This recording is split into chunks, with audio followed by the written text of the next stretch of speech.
আলাইকুম ওয়া রাহমাতুল্লাহ। প্রিয় নরসিংদীবাসী, আপনারা কেমন আছেন? আলহামদুলিল্লাহ রাব্বিল আলামিন, আসসালাতু ওয়াসসালামু আলা রাসূলিহিল কারীম ওয়া আলা আলিহি ওয়া সাহবিহি ওয়া আহলি বাইতি আজমাইন।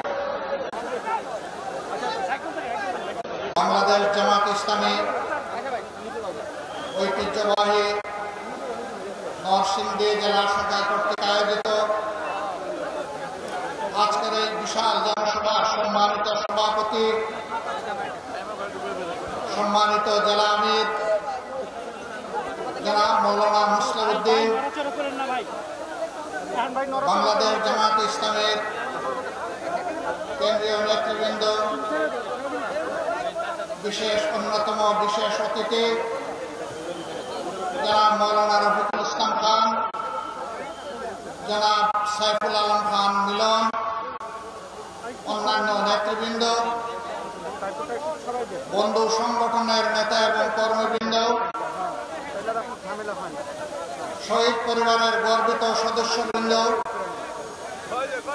24-এর গণবিপ্লবে আহত প্রিয় সহকর্মীবৃন্দ, প্রিয় নরসিংদীবাসী, সাংবাদিক বন্ধুগণ, আল্লাহ তাবারক ওয়া তাআলার শুকরিয়া আদায় করছি, যিনি আজ মুক্ত পরিবেশে আপনাদের সামনে দুটি কথা বলার জন্য দাঁড়াবার তৌফিক দান করেছেন। আলহামদুলিল্লাহ। এই পরিবেশ একান্ত আল্লাহ তাআলার দান। বাংলাদেশের মানুষ মঈন ফখরুদ্দিনের দুঃশাসনের 2 বছর, পরবর্তী শেখ হাসিনার ফ্যাসিজমের 15.5 বছর, এই 17.5 বছর ভীষণ কষ্ট এবং যাতনার মধ্যে ছিল। এই সময়ের ভিতরে অসংখ্য আল্লাহর বান্দাবান্দি খুন হয়েছেন, গুম হয়েছেন, আয়নাগরের বাসিন্দা হয়েছেন, পঙ্গু হয়েছেন, আহত হয়েছেন, মামলার আসামি হয়ে দফায় দফায় জেলে গিয়েছেন, চাকরি হারিয়েছেন, ব্যবসা হারিয়েছেন, বাড়িঘর তাদের ধ্বংস করে দেওয়া হয়েছে এবং বাংলাদেশ জামাত ইসলামের উপর আরো বাড়তি জুলুম করা হয়েছে। এক এক করে আমাদের 11 জন শীর্ষ নেতাকে জেলের ভিতরে হত্যা করা হয়েছে। বিচারের নামে তামসা করে কাউকে দেওয়া হয়েছে ফাঁসি, কাউকে ঠেলে দেওয়া হয়েছে মৃত্যুর দিকে। প্রিয় দেশবাসী, আপনারা লক্ষ্য করেছেন পুরাটা সময় জুড়ে বাংলাদেশ জামাতে ইসলামী একমাত্র দল যেই দলের কেন্দ্রীয় কার্যালয় থেকে শুরু করে দেশের সব কয়টি কার্যালয় কার্যত সিলগালা করে রাখা হয়েছিল। একমাত্র দল যেই দলটির নিবন্ধন কেড়ে নেওয়া হয়েছে। দুঃখের বিষয়, ফ্যাসিবাদ আপাতত বিদায় নিয়েছে, নিবন্ধনটা আমরা এখনো ফিরে পাইনি। এখন সেই নিবন্ধন ফিরে পাওয়ার জন্য আমাদেরকে আদালতে লড়াই করতে হচ্ছে। এটি বাংলাদেশের জন্য লজ্জার বিষয়। যাদেরকে দেশপ্রেমের কারণে, যাদেরকে অন্যায়ের কাছে, ফ্যাসিবাদের কাছে মাথা মতন না করার কারণে যাদের নিবন্ধন কেড়ে নেওয়া হলো, তাদের নিবন্ধনটা পরিবর্তনের সাথে সাথেই তাদের হাতে ফেরত দেওয়া উচিত ছিল। আমরা সরকারের কাছে দাবি জানাচ্ছি, অবিলম্বে আমাদের পাওনা আমাদের কাছে ফেরত দিন, আমাদের প্রতীক সহ ফেরত দিন। আমাদের উপর জুলুম করা হয়েছে, এই জুলুমের অবসান হোক। সম্মানিত ভাইরা, মিথ্যা মামলায় যত নেতৃবৃন্দকে আটক করা হয়েছিল, একে একে সকলেই মুক্তি পেয়েছেন, কিন্তু আমাদের কলিজার টুকরা বাংলাদেশ জামাতে ইসলামের তৎকালীন ভারপ্রাপ্ত সেক্রেটারি জেনারেল জনাব ATM আজহারুল ইসলাম এখনো মুক্তি পাননি। কেন তিনি মুক্তি পাননি? জনতার দাবি তাকে এখনই মুক্তি দিতে হবে। তিনি মজলুমদের প্রতীক। এক এক করে আমাদের সমস্ত শ্রেষ্ঠ নেতৃবৃন্দকে তারা খুন করেছে। আল্লাহ তাআলা তার একজন বান্দাকে জীবিত রেখেছেন। সম্মানের সাথে অবিলম্বে আমাদের বুকে তাকে ফিরিয়ে দিন। যদি গড়িমসি করা হয়, বাংলাদেশ জামাতে ইসলামী জনসম্পৃক্ত ন্যায্য দাবি সহ জনাব আজহারুল ইসলামের মুক্তির দাবিতে মাঠে নামতে বাধ্য হবে।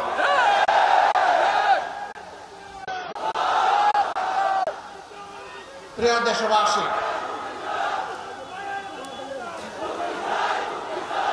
এ মাসটি হচ্ছে ভাষা আন্দোলনের মাস। 52 সালের ভাষা আন্দোলনে তরতাজা যে জীবনগুলা ঝরে গিয়েছিল, আজ আমি তাদেরকে গভীর শ্রদ্ধার সাথে স্মরণ করছি। আল্লাহ তাআলা তাদেরকে শহীদ হিসাবে কবুল করুন। কিন্তু আমরা কি দেখলাম? 52 গেল, 71 গেল, দেশ স্বাধীন হলো, কিন্তু আমরা দেখতে পাই বরকতের জীবিত মা খুপড়ি ঘরে বসবাস করেন। বর্ষার সময় উপর থেকে পানি পড়ে আর গ্রীষ্মকালে রোদ ওঠে। এটি জাতির জন্য লজ্জা। যারা 52কে পুঁজি করে রাজনীতি করেন, তারাই তো দেশ চালিয়েছে। তাহলে বরকতের মাকে এমন করুণ ভাবে ফেলে রাখা হলো কেন? এরকম এক বরকত নয়। ঘাটে ঘাটে যাদের জন্য জীবন দেওয়া বরকতেরা, বরকতের মায়েরা, সন্তানেরা, স্ত্রীরা সত্যিকার অর্থে আজকে সমাজে উপকৃত। আর যারা তাদের নামে রাজনীতি করেছে, এরা জনগণের সম্পদ লুটে শুধু গত 15.5 বছরে বাংলাদেশ থেকে 26 লক্ষ কোটি টাকা বিদেশে পাচার করেছে। এদেশকে তারা তাদের দেশ মনে করে না। সবগুলার খবর নিয়ে দেখেন, রাজনীতি করে বাংলাদেশে বউ বাচ্চা পাঠিয়ে দিছে বিদেশের মাটিতে। কানাডায় তারা বেগমপাড়া গড়ে তুলেছে। আমেরিকার বিশাল বিশাল এলাকায় তারা আশ্রয় নিয়েছে। এক একজন চুরে লন্ডনের মতো সিটিতে 342টা বাড়ি থাকে এক চূড়ার। এইরকম চূড়ার খনিগুলা তৈরি হয়ে গিয়েছিল, আর বাংলাদেশের মানুষের সম্পদের খনি তারা লুট করে নিয়ে গেছে। এরাই আবার অন্যদেরকে চুর বলতো। এটা হলো চুরের মার বড় গলা। এখন মাও পালিয়েছে, চুরও পালিয়েছে। খালে বিলে, নদী নালায়, বনে জঙ্গলে। তার সাথে যারা আদালতে বসে আদালতের পবিত্রতাকে দুলিশ্বাত করেছিল, এক একজন নিরীহ মানুষ এক একজনের বিরুদ্ধে হত্যার রায় দিয়ে ওই রাতেই গিয়ে আবার টেলিভিশনের টক শোতে বসে গর্ব করে বলতো, আজকে নিজামকে, কালকে গোলাম আজমকে, পরশুদিন সাইদিকে মৃত্যুদণ্ড দিয়ে এসেছি। এদের মধ্যে কেউ কেউ বলতো, আমরা শপথবদ্ধ রাজনীতিবিদ। লজ্জা এবং ঘৃণা। বিচারকের চেয়ারে বসে যে রাজনীতিবিদ হওয়ার স্বপ্ন দেখে, সে জাতির কলঙ্ক। বিচারক হতে পারে না। ও বন্ধুরা, আজকে তোমাদের রাজনীতি কোথায়? এখন যে দেখি না, মন বড় চায় তোমাদেরকে দেখতে, পাই না যে তোমাদেরকে। কোথায় গেল রে জাতির বন্ধুরা? আসো, সাহস থাকলে সামনে আসো। সামনে এসে নিজের করুণ পরিণতি ভোগ করো। আমার বন্ধুরা বলে গেছেন, প্রত্যেকটি গণহত্যাকারীকে দেশে হোক বিদেশে হোক পাকড়াও করে ট্রাইব্যুনালের হাতে তুলে দিতে হবে। এদের বিচার জাতি দেখতে চায়। এই মাফিয়া খুনিদের গডমাদার ছিল শেখ হাসিনা। তারই আশ্রয়ে প্রশ্রয়ে, তারই নির্দেশে, তারই কুলে সমস্ত খুনিরা লালিত পালিত হয়েছে। জাতি এদের বিচার চায়। এতদিন আমরা বললে কিছু কিছু মানুষ সন্দেহ করত এগুলা রাজনৈতিক বক্তব্য কিনা। গত পরশুদিন তাদের কপালের বয়ান বিশ্ববাসীর কাছে এসেছে। তাদের আমলনামা গোটা দুনিয়ার মানুষ জানতে পেরেছে। তারা কি করেছে, কোন অপরাধটা তারা করে নাই, সব কিছু বের হয়ে আসবে ইনশাআল্লাহ। আমার সম্মানিত ভাইরা, আমরা চাই অপরাধীদের বিচার হোক, কিন্তু আমরা এটাও চাই যে তাদের প্রতি সুবিচার নিশ্চিত করা হোক। তাদের কাউকে যেন অবিচারের মাধ্যমে কোনো কিছু করা না হয়। আমাদের উপর জুলুম করা হয়েছে, জুলুমের কষ্ট আমরা বুঝি, আর কারো উপর জুলুম হোক এটা আমরা চাই না। তবে আমরা বিশ্বাস করি তাদের অপরাধে যে হিমালয় তারা তৈরি করেছে, যদি সুবিচার হয় হিমালয়ের নিচেই তারা চাপা পড়বে ইনশাআল্লাহ।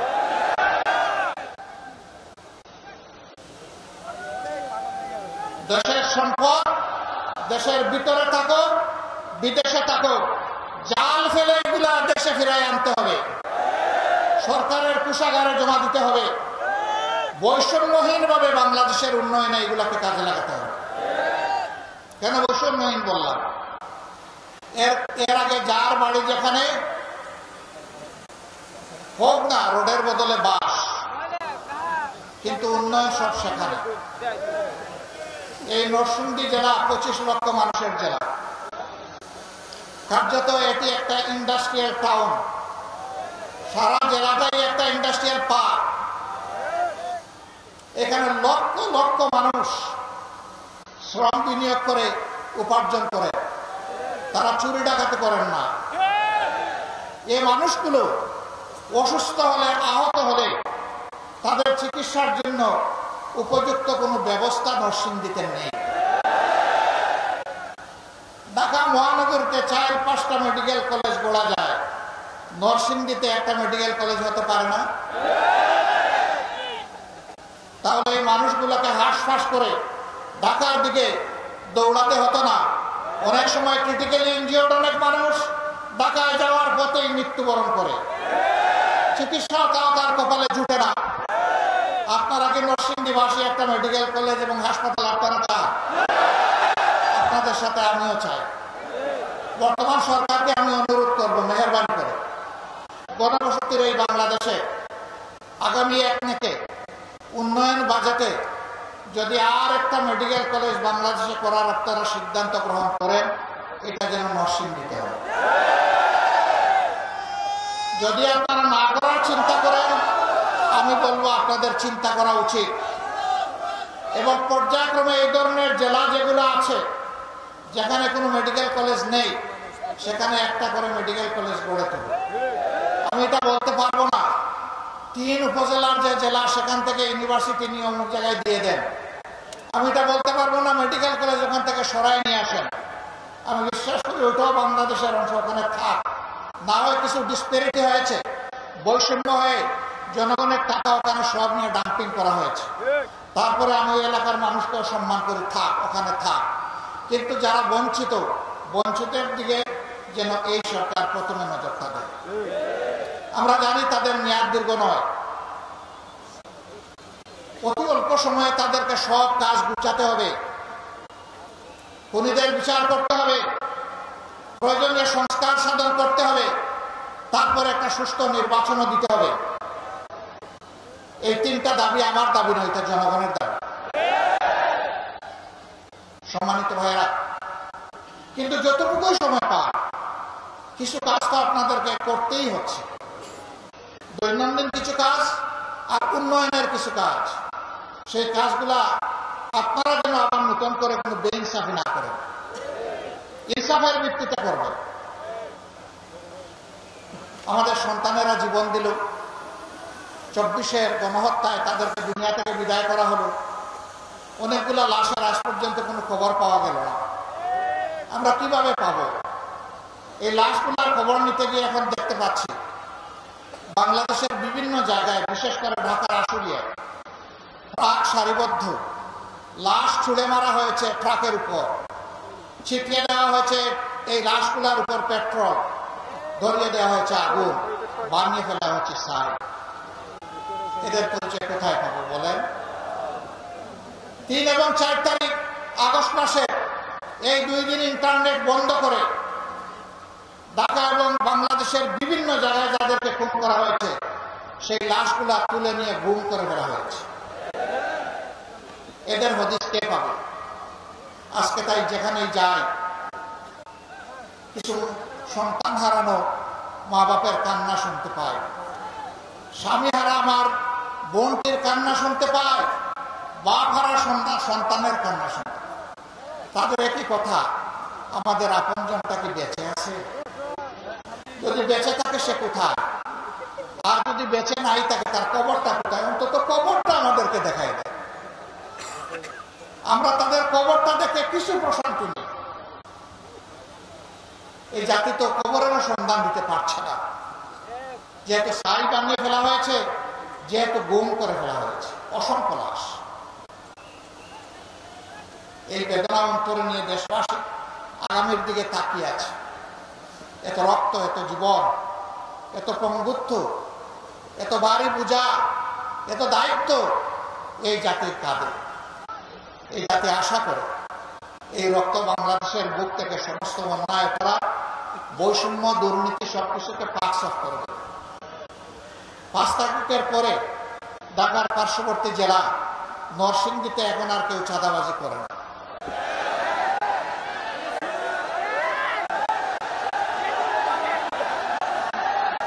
মিল, ফ্যাক্টরি, ইন্ডাস্ট্রির মালিক যারা, তাদের কাছে গিয়ে বলে না, শান্তিতে যদি ব্যবসা করতে চান মাসে মাসে এত টাকা দিয়ে তারপরে ব্যবসা করবে। শুধু একজন পানের দোকানদার হকার, এই বেটা এখানে যদি বসতে চাও, পান বিক্রি করতে চাও, সকালবেলার খাজনা দিয়ে তারপরে বসো। অসহায় মানুষ ভিক্ষার বাটি হাতে নিয়ে বসে, বলে এই ভিক্ষা তো করবা, কোথায় বসেছো জানো? এখানে ভিক্ষা করতে হলে খাজনা দিতে হবে। এই বাজে ঘাটে ঘাটে চাঁদা, জনে জনে চাঁদা অতিষ্ঠ।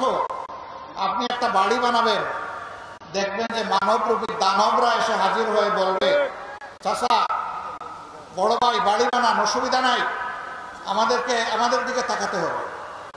তো উনি বুঝতে পারছে না যে কোথায় তো বলছে, তা আবার তাকাবো। বলে যে হ্যাঁ আপনাদেরকে দেখতে পাচ্ছি। এই ধরনের দেখা না, তাইলে কি ধরনের দেখা? জানেন তো এখানে আমাদের বড় ভাইরা আছে, আমরা তাদের সাথে চলি, আমাদেরও কিছু বিষয় আছে, খরচপাতি আছে, এটা একটু দেখতে হবে। তিনি বলেন, বাবা আমি তো আমার বৈধ জমিতে বৈধ আয়ের সঞ্চয় থেকে আমি বাড়ি তৈরি করছি, অথবা ব্যাংক লোন দিয়ে বাড়ি তৈরি করছি, আপনাকে আমি চাঁদা দেবো কেন? ঠিক আছে, আগামীকাল থেকে টের পাবেন কিভাবে বাড়ি বানাবো। আপনাদের এলাকায় তো সমস্যা নাই। ও বাবা, এগুলো এখানে আসে, সবই আছে। তাহলে আমাদের সন্তানেরা কি এই জন্য জীবন দিয়েছে? দেয় নাই। আমরা আল্লাহর নামে শপথ করে বলছি, হে সন্তানেরা, তোমরা যারা জীবন দিয়ে দুনিয়া থেকে বিদায় নিয়েছ, জাতিকে ঋণী করে মুক্তি দিয়েছ, শ্বাস রুদ্ধ করে জাতিকে আমরা কথা দিচ্ছি, তোমাদের স্বপ্নের বাংলাদেশ গড়ার পথে আমাদের আপোষহীন লড়াই চলবে।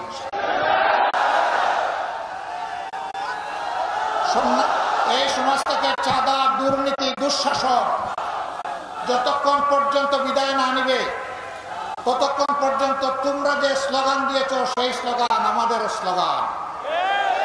তোমরা স্লোগান দিয়ে জানিয়ে দিয়েছ, এখনো স্লোগান দিচ্ছ, আবু সাইদ মুগ্ধ, শেষ হয়নি যুদ্ধ। আমরা বলছি, হ্যাঁ তোমাদের স্বপ্নের বাংলাদেশ গড়ে দেওয়া পর্যন্ত তোমাদের সাথে হাতে হাত মিলিয়ে, কাঁধে কাঁধ মিলিয়ে এই লড়াই অব্যাহত থাকবে ইনশাআল্লাহ। এই যুবকদেরকে অভিনন্দন জানাই, তোমরা দুঃসাধ্যকে সাধন করেছ, তোমরা আমাদের জাতীয় বীর। যারা জীবন দিয়েছে আল্লাহর দরবারে দোয়া করি, হে আল্লাহ তুমি তাদেরকে শহীদ হিসাবে কবুল করো, তাদের পরিবারকে তুমি সান্ত্বনা দান করো, আহতদেরকে তুমি সুস্থতার নিয়ামত দান করো, আর তাদের রেখে যাওয়া আমানত আমাদের ঘাড়ের উপর এর দায়িত্ব পালন করার তৌফিক আমাদেরকে দান করো। সম্মানিত ভাইরা, অবশ্যই নির্বাচন হতে হবে বাংলাদেশ, কিন্তু যেন তেন মার্কা নির্বাচন এই জাতি চায় না। নির্বাচনের মতো নির্বাচন চায়, সুষ্ঠু নির্বাচন চায়, যেই নির্বাচনে বেশি শক্তি আর কালো টাকার খেলা চলবে না, এমন একটা নির্বাচন আমরা চাই। নরসিংদীবাসী আপনারাও কি চান? শিওর আপনারা চান? তাহলে বড় লড়াইয়ের জন্য প্রস্তুত থাকুন। এটা সহজে আসবে না, আমরা বুঝতে পারছি। একটা ধাক্কা 24শে জুলাই আগস্টে দেওয়া হয়েছে, আর একটা ধাক্কা এই জাতিকে দিতে হবে। তার সত্যিকারের অধিকার প্রতিষ্ঠিত করার জন্য আমাদের ভোটার তালিকা সংশোধন করতে হবে। যারা ভুয়া ভোটার তাদেরকে বাদ দিতে হবে। দুনিয়া থেকে যারা বিদায় নিয়েছেন তাদেরকে চিহ্নিত করে বাদ দিতে হবে। যে সমস্ত লোকেরা ভোটার হয়েছে কিন্তু নাম তালিকাভুক্ত হয় না, এই যুবকদেরকে তালিকাভুক্ত করতে হবে। এই জুলাই আগস্টের আন্দোলন সফল করতে সারা বিশ্ব বাংলাদেশের সাথে হাত মিটিয়ে একাকার ছিল। জেলে আমরা যেমন বাংলাদেশে ছিলাম, এই আন্দোলন করতে গিয়ে বিদেশে আমাদের ভাইয়েরা জেলে গিয়েছে। তারা একই সাথে আমাদের সাথে যুদ্ধ করেছে, রিমিটেন্স বন্ধ করে স্বৈরাচারী সরকারকে লাল ফ্ল্যাগ দেখিয়েছে। আমরা তাদেরকেও স্যালিউট জানাই। আমরা চাই তাদেরও প্রত্যেকটি প্রবাসী ভাই এবং বোনের এই নির্বাচনে তাদের ভোটাধিকার নিশ্চিত করতে হবে। এরপরে মাঠ প্রশাসনে যারা আছেন, যারা অতীতে দায়িত্বের পরিচয় দিতে পারেন নাই, দায়িত্বহীনতার পরিচয় দিয়েছেন, যাদের হাত থেকে জনগণের কেনা, জনগণের পয়সায় কেনা বুলেট এসে জনগণের বুকে বিঁধেছে, আমরা তাদেরকে আগামী নির্বাচনে কোনো দায়িত্বে দেখতে চাই না। কথা একদম সাফ, এখানে কোনো ধানাই পানাই নেই। তিনি প্রশাসনের যে পর্যায়ে থাকুন না কেন, কিন্তু প্রশাসনের সৎ এবং দেশপ্রেমিক অফিসার যারা আছেন তাদেরকে আমরা কথা দিচ্ছি, তোমাদের দায়িত্ব পালনে তোমাদের হাতে হাত মিলিয়ে দেশবাসী কাজ করবে ইনশাআল্লাহ। প্রিয় দেশবাসী, বাংলাদেশ জামাতে ইসলামের বিরুদ্ধে অনেক অপবাদ রটানো হয়। আমি জিজ্ঞাসা করি, বাংলাদেশ জামাতে ইসলামের লোকেরা কি অন্য কোনো দেশ থেকে এখানে এসেছে? এখানেই তাদের জন্ম হয়েছে, আপনাদের সাথে বড় হয়েছে, আপনাদের সাথে বসবাস করে। তাদের চরিত্রের সার্টিফিকেট দেওয়ার জন্য আপনারাই যথেষ্ট। তবে আমি এটা দাবি করছি না যে আমরা নিষ্পাপ, কোনো ভুল করি না। আমরা মানুষ, আমাদের পাপ হইতে পারে, ভুল হইতে পারে। পাপ হলে আল্লাহর কাছে মাপ চাইব, ভুল হলে যার কাছে ভুল হয়েছে তার কাছে ক্ষমা চাইব। কোন বন্ধু যদি আমাদেরকে আমাদের ভুল ধরিয়ে দেন, আমরা তার কাছে কৃতজ্ঞ থাকব। তিনি যদি ইতিবাচকভাবে ধরিয়ে দেন, আমরা বেশি কৃতজ্ঞ হব। তিনি যদি তার ভাষায় নেতিবাচকভাবে ধরিয়ে দেন, আমাদের আপত্তি নেই, আমরা সহযোগিতা চাই। আমরা একটা বৈষম্যহীন, দুর্নীতিমুক্ত, দুঃশাসনমুক্ত মানবিক বাংলাদেশ করতে চাই। যেই বাংলাদেশে প্রত্যেকটা মানুষকে সম্মান করবে, নারী পুরুষ নির্বিশেষে, ঘরে বাইরে কর্মস্থলে সকল জায়গায় নিরাপত্তা এবং মর্যাদার সাথে তার দায়িত্ব পালন করবে। গর্বিত একজন নাগরিক হিসেবে পরিচয় দিবে। ধর্ম বর্ণ নির্বিশেষে সমস্ত মানুষ তার ধর্ম কর্ম পালন করবে, কিন্তু তার ধর্মে অন্য কেউ হস্তক্ষেপ করার সাহস করবে না। আমরা এমন একটা মানবিক বাংলাদেশ চাই। সেই বাংলাদেশটা করতে গিয়ে আপনারা সবাই প্রস্তুত? আমাদেরকে সাহায্য করতে প্রস্তুত? কারো হাত উঠলো, কারো উঠলো না, বুঝতে পারলাম না। মাশাআল্লাহ, এখন দুই হাত একসাথে। আপনাদেরকে আন্তরিক অভিনন্দন, মোবারকবাদ। আমরা সেই বাংলাদেশ করতে চাই। যতক্ষণ পর্যন্ত আপনারা বাংলাদেশ জামাতে ইসলামীকে ন্যায়ের উপর, দেশপ্রেমের উপর আপোষহীন পাবেন, কল্যাণকর কাজে দেখবেন, জনকল্যাণকর কাজে তাদেরকে আপনাদের পাশে পাবেন এবং আগামীর বাংলাদেশ গঠনে তাদের উপর আস্থা রাখার মতো আপনারা সামনে পাবেন, ততক্ষণ পর্যন্ত আপনাদের ভালোবাসা আমরা চাই, আপনাদের দোয়া চাই, সমর্থন চাই, আপনাদেরকে পাশে চাই, আপনাদের বুকে আমাদের জন্য একটু জায়গা চাই। আপনারা বুকে জায়গাটা করে দিতে পারবেন? যদি সেই জায়গাটা করে দিতে পারেন, আমরা আপনাদেরকে ওয়াদা দিচ্ছি, আমাদের সকল আল্লাহর দেওয়া সকল শক্তির বিনিময়ে আমরা আপনাদের কল্পের স্বপ্নের সেই মানবিক বাংলাদেশ আপনাদেরকে উপহার দেব ইনশাআল্লাহ। আল্লাহ তাআলা নরসিংদীবাসীর উপর রহম করুন, বাংলাদেশের উপর রহম করুন, শান্তির ফয়সালা নাজিল করুন, দেশকে আগামী একটা ন্যায় এবং সত্যের ভিত্তির উপর, ইনসাফের উপর, সুশাসনের উপর, ন্যায় বিচারের উপর একটা মানবিক দেশ হিসাবে গড়ে তোলার তৌফিক আল্লাহ তাআলা আমাদের সকলকে দান করুন। সাংবাদিক বন্ধু সহ সবাইকে আমাদের ধন্যবাদ। আপনারা যারা কষ্ট করে এসেছেন তাদের প্রতি আমরা কৃতজ্ঞতা জ্ঞাপন করছি। আমরা আবারও বলছি, যুদ্ধ আমাদের শেষ হয়নি, যুদ্ধ আমাদের চলবে। মুক্তির পথে লড়াইয়ের ময়দানে আবারও দেখা হবে। আল্লাহ হাফিজ। বাংলাদেশ জিন্দাবাদ। বাংলাদেশ জামাতে ইসলামী জিন্দাবাদ। আসসালামু আলাইকুম ওয়া রাহমাতুল্লাহি ওয়া বারাকাতুহু।